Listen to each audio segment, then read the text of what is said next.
Hello everyone, ఈరోజు వీడియోలో మనం అస్సలు చేదు లేకుండా కమ్మగా ఉండే మెంతికూర పప్పు తయారు చేసుకుందాం. ఒక కట్ట మెంతికూర తీసుకుని శుభ్రం చేసుకోవాలి. అలాగే ఒక కుక్కర్ తీసుకొని 1 కప్పు కందిపప్పు వేసి బాగా కడిగి శుభ్రం చేసుకొని ఉంచుకోవాలి. పప్పు ఉడకడం కోసం తగినన్ని నీళ్లు పోసుకొని అందులో 1/2 టీ స్పూన్ పసుపు, 1/2 టీ స్పూన్ జీలకర్ర వేసుకొని 3 to 4 విజిల్స్ వచ్చే వరకు ఉడికించుకోవాలి. మరొక వైపు కడాయి పెట్టుకొని ఆయిల్ వేసి హీట్ చేసుకోవాలి.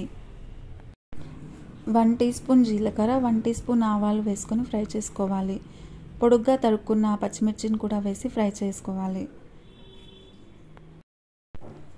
అలాగే 2 ఎండుమిర్చి కూడా వేసుకొని ఫ్రై చేసుకోవాలి.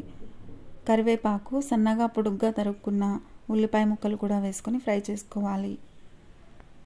సన్నగా తరుక్కున్న అల్లం వెల్లుల్లి ముక్కలను కూడా వేసుకొని ఫ్రై చేసుకోవాలి.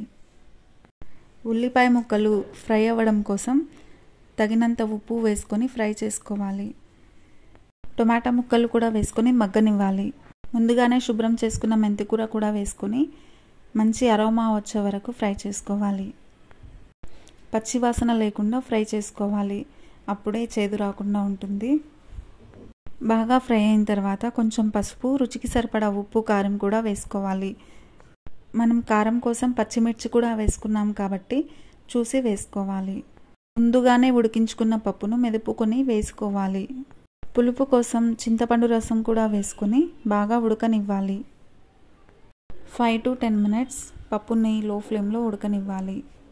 పప్పు మరీ పలచగా లేకుండా చూసుకోవాలి. అస్సలు చేదు లేకుండా కమ్మగా ఉండే మెంతికూర పప్పు తయారైంది.